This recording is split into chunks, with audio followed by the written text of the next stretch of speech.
Bonjour à toutes et à tous, bienvenue dans le Club Pantio, ravi de vous retrouver pour un nouveau numéro, la période de Mercato. Voilà, on aime bien ce moment de l'année aussi parce que, voilà, on suit un peu l'activité du club sans pour autant commenter des matchs et parler football. Et là, on va parler arrivée puisque l'OGC Nice enregistre son deuxième transfert de l'été. Il s'agit d'un prêt sans option d'achat en provenance de Manchester City.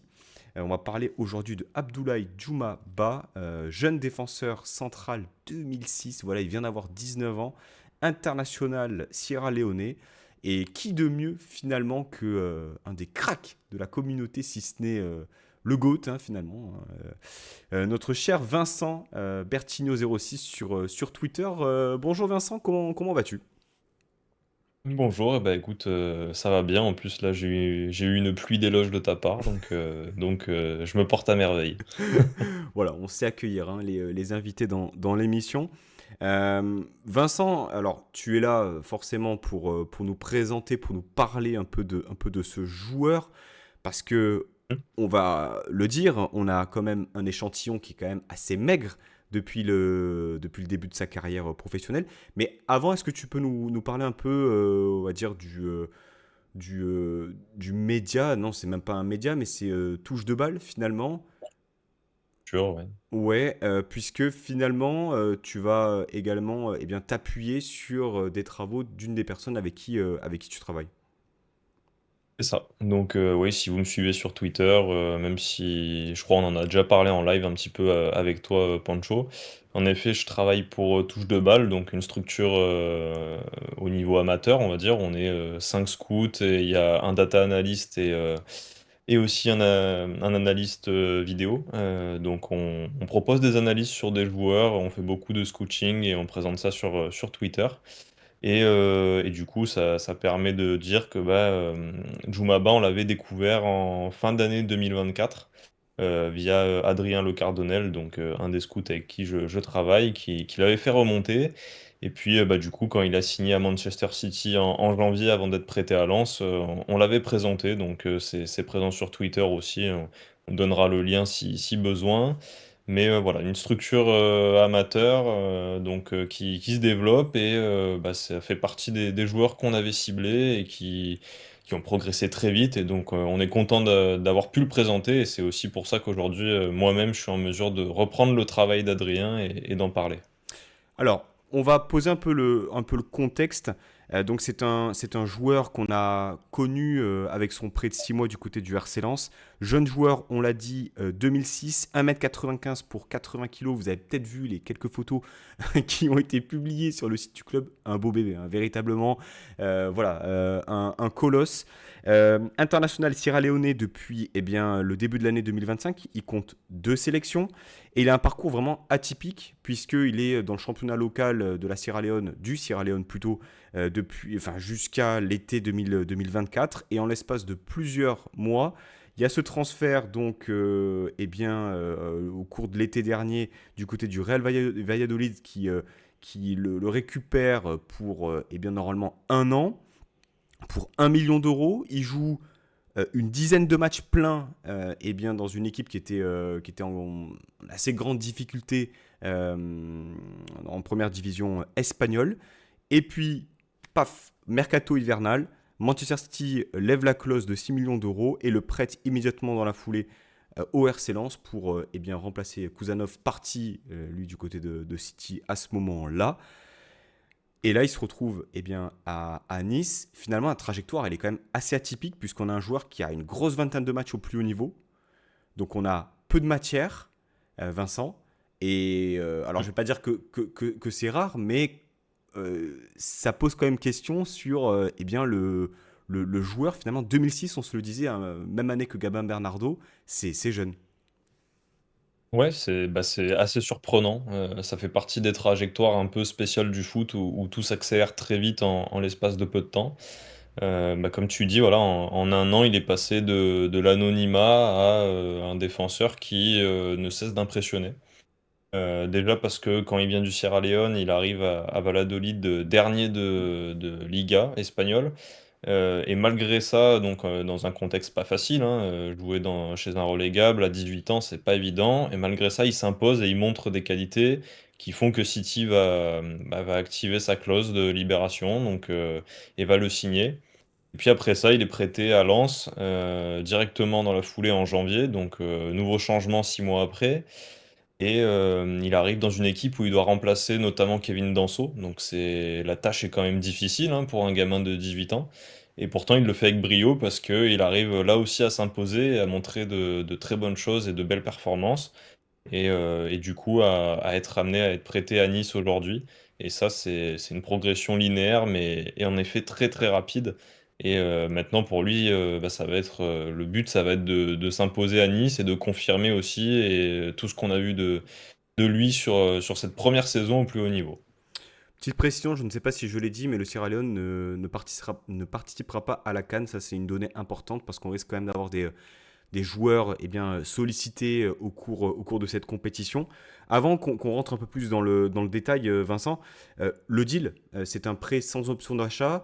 C'est assez rare, finalement, qu'on ne mette pas une option d'achat dans l'histoire de notre OGC Nice contemporain.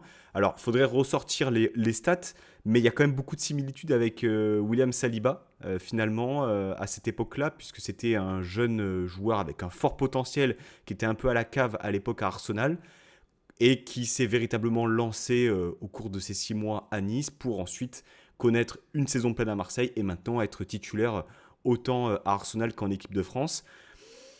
On lui souhaite naturellement le même parcours, mais est-ce que tu arrives à faire ce lien aussi finalement et est-ce que toi, tu le vois comme ayant autant de potentiel à ce moment-là que Saliba qui, encore faut-il le rappeler, avait un peu plus de matchs dans les pattes avant d'être prêté chez nous. Ouais, bah en fait, c'est tout le contexte qui détermine un peu la nature du deal. Aujourd'hui, Nice, il y a deux blessés de longue date en défense centrale. Pour autant, c'est des joueurs qui vont revenir à un moment donné la saison prochaine et sur qui il faudra compter. Donc, c'est très important de pouvoir pallier leur absence. Et en fait, l'option, elle arrive naturellement avec Jumaba. Parce que c'est un joueur qui est disponible en prêt rapidement, qui a fait ses preuves en Ligue 1 quand même l'année dernière sur 6 mois. Et en fait, ça coche toutes les cases, aussi au niveau du profil, avec un joueur athlétiquement très dominant dans les duels, mais aussi dans les courses, très mobile.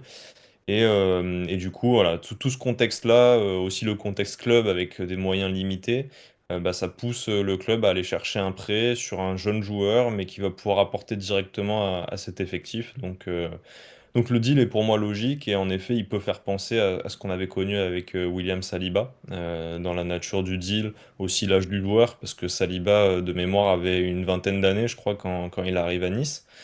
Après, tu parlais en termes de potentiel.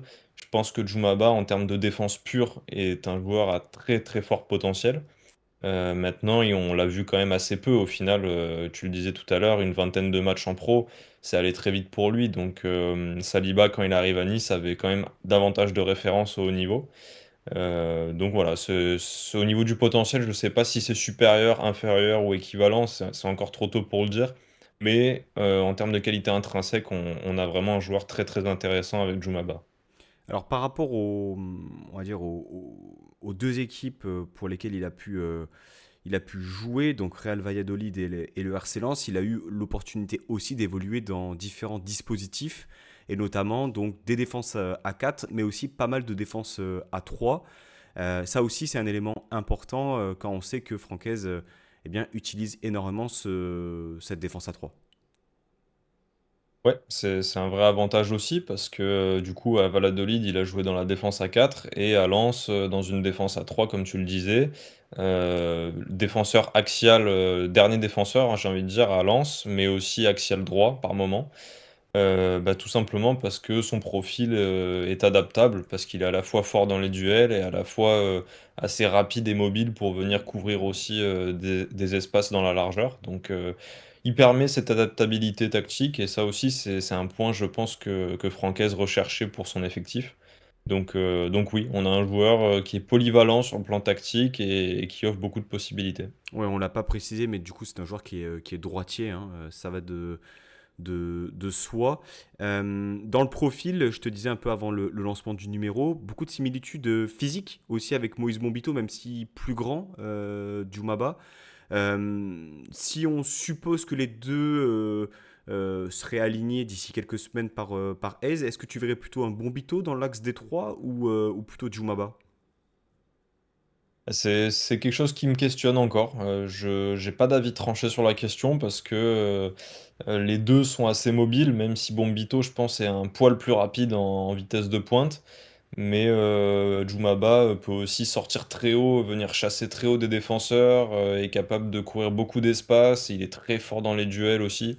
Donc en fait, je sais pas comment ça va s'articuler, ça c'est une de mes curiosités, mais il peut jouer à ces deux postes-là et alterner avec Bombito. Donc là, ça va être aussi une question de choix du coach et de préférence aussi des joueurs qui ont peut-être leur avis à donner sur la question. Alors, par rapport on va dire à ses attributs, concrètement, comment est-ce que tu le définirais dans les grandes lignes, même si tu en as déjà un peu parlé? Quels sont ses points forts et quels sont ses points de progrès pour une personne qui ne l'a jamais vu jouer? Alors, je vais noter, on va dire, trois points majeurs de son jeu. La première chose, c'est bah, la combinaison entre son gabarit et sa mobilité. Parce que c'est un joueur qui fait donc 1,95 m, qui est quand même assez costaud, qui dégage beaucoup de puissance et qui est quand même imposant. Et malgré tout, il reste quand même très mobile. Donc vous allez voir sur le terrain, il est capable de venir chercher très haut ses adversaires, de couvrir beaucoup la profondeur, de venir chasser aussi dans la largeur son vis-à-vis. C'est quelqu'un qui parcourt beaucoup de distance et qui met beaucoup d'intensité dans ce qu'il fait. Donc ça, c'est le premier point intéressant. C'est quelqu'un qui est très fort au duel. En Ligue 1, les 6 derniers mois où il a passé en Ligue 1, il a gagné près de 80% de ses duels aériens, ce qui est absolument énorme en termes de statistiques. Duel au sol aussi, c'est très dur de le passer parce que il dégage beaucoup d'impact au duel, il est accrocheur, agressif, donc c'est un vrai poison hein, pour les attaquants adverses. Et puis la dernière qualité, et là je vais la nommer parce que c'est peut-être même la plus importante, c'est l'aspect mental. C'est un joueur qui a tout connu presque en seulement un an, qui a une progression très linéaire et qui s'est imposé à chaque fois dans les équipes où il a joué, que ce soit Valladolid, que ce soit Lens, où voilà, il devait remplacer Danso. Donc en termes de pression et on va dire, de besoins sportifs, il fallait répondre très vite présent et il a su répondre présent. Et puis dans les grands matchs, notamment contre Lyon et contre Marseille, j'ai souvenir l'année dernière, bah, de top performance. Donc ça prouve voilà, que c'est un joueur bah, qui a la carrure et qui a les épaules pour endosser un rôle majeur dans cette équipe et qui peut avoir des responsabilités. Donc quand vous mettez tout ça ensemble, en fait, des qualités physiques, on va dire défensives et mentales, bah, on a un cocktail pour avoir un joueur de très haut niveau. Alors là, tu as parlé essentiellement, on va dire, de ses points forts. Si tu devais nommer, on va dire, des points de progrès, et il y en a forcément, puisque c'est un jeune joueur, quels seraient-ils? Alors, on n'a pas parlé de ses qualités avec ballon, notamment sa relance, mais pour moi, c'est un joueur qui est tout à fait correct hein, dans la relance, une qualité de passe normale. Alors, peu d'utilisation du pied gauche, forcément, il est quand même droitier exclusivement, mais une relance courte plutôt maîtrisée. Il est capable aussi de trouver des passes un peu cassantes entre les lignes par moment, même si c'est pas forcément régulier. Là où il y a un point d'amélioration, je pense que c'est au niveau du jeu long. Il manque un peu de précision, un peu de maîtrise sur cet aspect du jeu. Donc ça, c'est un point qui peut être un petit peu limitant, on va dire. Mais ça se travaille, hein. Il a 18 ans, enfin 19 ans maintenant, donc il y a largement de quoi progresser. Et le deuxième axe, je dirais, c'est l'excès d'engagement. Parce que voilà, c'est un joueur qui vit tout à 100% quand il est sur le terrain, qui s'engage beaucoup, qui fait rien à 10% de ce qu'il a. Donc par moment, voilà, il peut venir chasser un peu trop ou mettre un peu trop d'impact au duel et commettre des fautes ou se livrer un petit peu trop facilement. Donc c'est quelque chose qui doit travailler. Mais voilà, c'est pas non plus un point bloquant et ça fait aussi partie de son jeu, hein.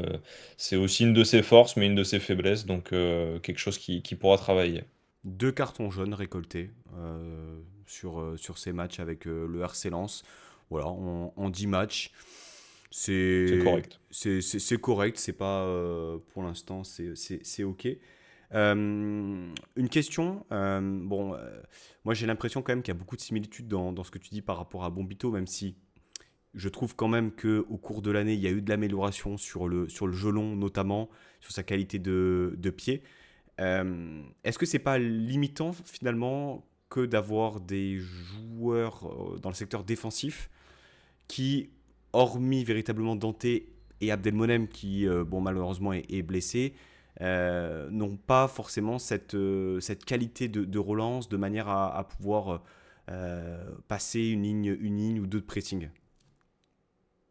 Ah, c'est vrai que ça peut paraître limitant. Après, ça reste quand même des joueurs avec des qualités quand même qui sont capables de chercher des passes progressives et de faire avancer le jeu.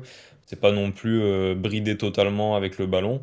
Maintenant, comme tu dis, il y a Dante et Barr qui sont capables en défense centrale d'amener un peu cette qualité de passe et de relance.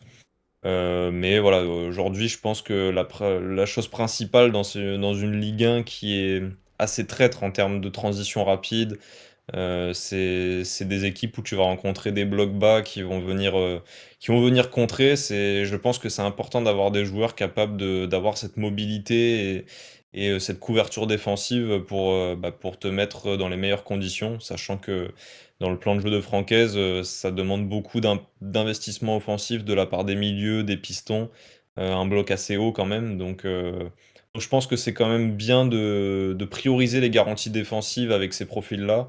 La relance, il y a des choses à travailler, mais il y a aussi des joueurs sur les côtés qui ont des bonnes qualités techniques.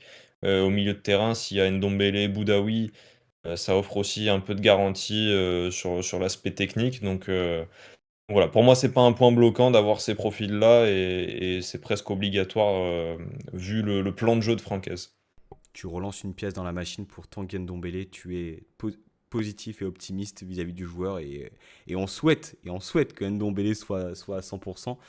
Parce que voilà, la mauvaise nouvelle de Sofiane Diop aussi, on n'est pas là pour en parler, mais c'est pas une très très bonne nouvelle. J'avais une question aussi par rapport, on va dire, au style. Apparemment, c'est un défenseur qui est assez polyvalent aussi par rapport au contexte du match et au momentum. C'est-à-dire qu'il peut être dans une phase où on est acculé et il peut aussi jouer haut. Bombito Oui. avait un peu de mal à jouer dans une phase où on était acculé. Enfin, voilà, et à être meilleur pour jouer haut, notamment en compensant par sa vitesse. Est-ce que Jumaba, justement, Oui. jouit de cette polyvalence-là ou pas? Oui, beaucoup plus. Beaucoup plus. Bon, bah, comme on l'a dit, il est capable de venir chercher haut, de défendre assez haut parce que il va vite. Donc il va vite, il est mobile, il est puissant et du coup dans une défense haute c'est très efficace. Mais aussi dans des défenses basses, on l'a vu notamment contre l'OM de mémoire, où il y a eu énormément de mise sous pression avec des centres, des ballons chauds à venir couper, et il s'est montré particulièrement efficace. Efficace dans le domaine aérien, efficace pour couper des trajectoires sur des passes. Voilà, il sent bien les coups, hein, en termes d'anticipation, il est capable de jaillir assez vite, venir beaucoup au sol, tenter des tacles pour intercepter. Je crois d'ailleurs qu'il tourne, alors je l'ai pas sous les yeux, je vais essayer de trouver peut-être la statistique, mais je crois qu'il tourne à peu près 2-3 interceptions par match, ce qui fait le top 10% à son poste en Ligue 1. Donc voilà, c'est un joueur j'ai envie de dire quand même beaucoup plus complet que Bombito, qui a des qualités fortes, encore plus fortes que lui, mais qui est naturellement encore très jeune et donc on va dire brut dans son approche des matchs. Pour conclure, je vais te questionner sur deux éléments. La stratégie, on va dire, sportive du club au travers de ce choix-là de Jumaba et ton avis finalement sur le deal autour de l'arrivée de ce joueur-là qui est, on le répète, conditionné aussi aux nombreuses blessures dans ce secteur-là.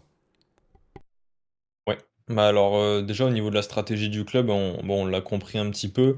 Il y a des joueurs qui vont être sur le départ, mais qui pour le moment ne sont pas partis.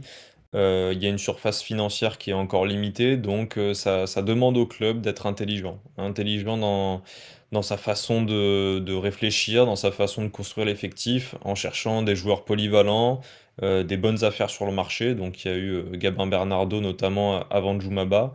Et du coup, Djoumaba, il rentre dans cette optique-là de venir combler un besoin de manière assez efficace et sans investir grandement sur un joueur. Donc moi, le deal, je le trouve vraiment 100% gagnant, à la fois pour le joueur, mais aussi pour le club. Parce que le joueur, il va avoir l'occasion de se mettre en avant et de jouer. Et puis pour le club, c'est un profil qui vient combler un manque à ce poste-là. Un profil complet, un profil dominant, et ça, c'est une très bonne chose. Donc ça va offrir à Francaise un peu plus de largeur à ce poste-là, et du coup, je pense que c'est vraiment une très bonne chose. On avait aussi besoin de caractère dans cet effectif, notamment derrière, où Bombito, la saison dernière, a montré des carences sur l'aspect mental. Je pense que là-dessus, Djoumaba a de meilleures prédispositions, donc ça va offrir davantage d'assurance et d'esprit combatif en défense centrale, et c'est une très bonne chose. Et est-ce que c'est pas aussi finalement un, un- comment dire, un aveu d'échec par rapport à Antoine Mendy? Parce que c'est le même secteur de jeu. Bon, on a vu qu'il y avait des qualités qui étaient intéressantes, mais ça paraît quand même assez léger. Est-ce que tu le vois partant sur le mercato estival en prêt, par exemple? C'est pas impossible, pour autant, je pense que ça arriverait peut-être plutôt à l'hiver, après les retours de Youssouf et Abdelmonem, où il sera vraiment peut-être vraiment barré à 100%. Et dans ce cas-là, ça serait encore plus optimal pour lui. En effet, à l'instant T, c'est pas qu'il est pas bon, c'est qu'il est pas encore prêt forcément à 100%, ou du moins que Bombito et Djoumaba offrent davantage de garanties. Donc oui, dans la hiérarchie, il est pas tout en haut. Il va devoir travailler, s'accrocher aussi, notre Antoine Mendy. Mais voilà, je pense qu'il peut jouer 6 mois, essayer de gratter un peu des minutes en Coupe d'Europe, ou même sur la fin en Ligue 1 aussi. Et puis après, éventuellement un prêt, comme tu dis, c'est pas exclu. Mais je pense quand même que le club doit compter sur un joueur comme lui à l'avenir. Donc à surveiller, mais il faut pas freiner sa progression à Antoine Mendy, donc on va lui souhaiter du temps de jeu, que ce soit à Nice ou ailleurs. Un grand merci, Vincent, pour tes éclaircissements et puis tes connaissances finalement sur le joueur. On souhaite forcément tout le meilleur pour Djoumaba sous le maillot de l'OGC Nice. Et puis, Vincent, un grand merci à toi. On te retrouve sur Twitter, sur Touche de Balle. Et puis, nous, eh bien, on se retrouve très bientôt sur YouTube. Pour d'autres numéros, n'hésitez pas à vous abonner, à liker la vidéo si le contenu vous a plu. Et je vous dis à très bientôt. Merci Vincent, à la prochaine. Ciao, merci beaucoup.